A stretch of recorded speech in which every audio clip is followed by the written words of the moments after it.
আমি সলিল বাগচি।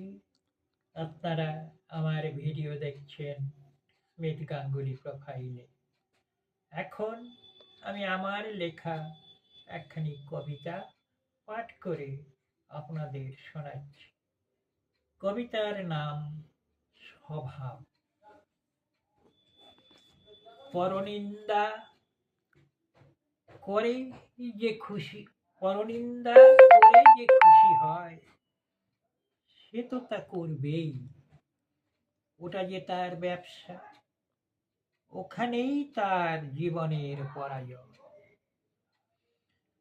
অহংকার বশে অবহেলা, নিজেকে শ্রেষ্ঠ ভাবা, অন্যকে তুচ্ছ মনে করা, ওখানেই তার জীবনের ব্যর্থতা।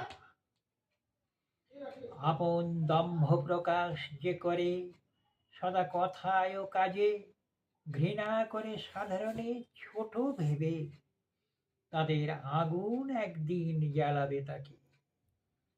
মিথ্যা ও ছলনায় ভুলায় যারা, বিনয়হীন গর্বের মাঝারে, সুখ তার রবে না ধরার, ওখানেই শেষ যেন সুখ জীবনে।